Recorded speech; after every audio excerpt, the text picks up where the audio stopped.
তুমি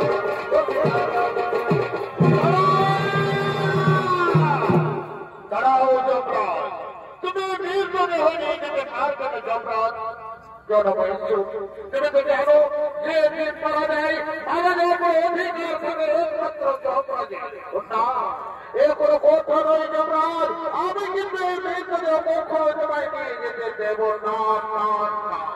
কি তুমি আমার নিয়ে যেতে দেবে না? ঠিক আছে বলছো, দেখি তুমি কেমন রক্ষা করো, আমি জোর করবো হুবুলিতে নিয়ে যাবে আমার মেয়ে তবে হবে ওরে যমরাজ, তুই আমার জন্য বাহু বলতে পারে চাই না। ঠিক আছে ভরসা করো, ভরসা করো তুমি করি মাত্র।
তোমার ক্ষমা হবে না, তুমি আমার সঙ্গে দেখি তোমার মানগুলো শক্তি করে সঙ্গে শুধু করে আমি একবারে বলতে দিব না প্রভু না, আমি আপনার কাছে অনেক কষ্ট করবো, আপনি আমায় ক্ষমা করুন প্রভু, আপনি আমায়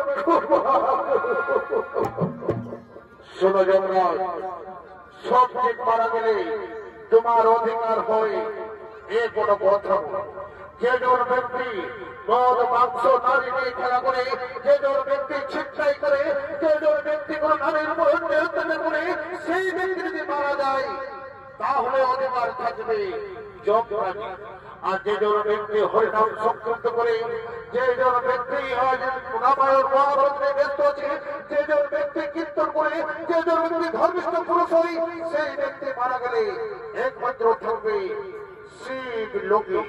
তাই কিশোর ব্যাস শিব চতুর্দশীর দিনে সে বেল গাছের ডালে বসেছে এবং চিন্তা করতে করতে তার নয়ন থেকে অস্ত্র ধারা ধরে পড়েছিল বেল গাছের পাতায়, আর সেই বেল পাতা আমার মস্তকের উপরে পড়েছে। তাই সেই মহা ধর্মিষ্ঠ পুরুষ শিব চতুর্দশীর দিনে আমার মস্তকের উপরে জল ঢেলেছে, তাকে নিয়ে যাবো আমি কৈলাস শিখরে। হে প্রভু, আপনার কথা আমি গ্রহণ করলাম, আমি শুধু হাতে ফিরে যাব জমালয়ে। আমি এখন আসি প্রভু, আমি এখন আসি।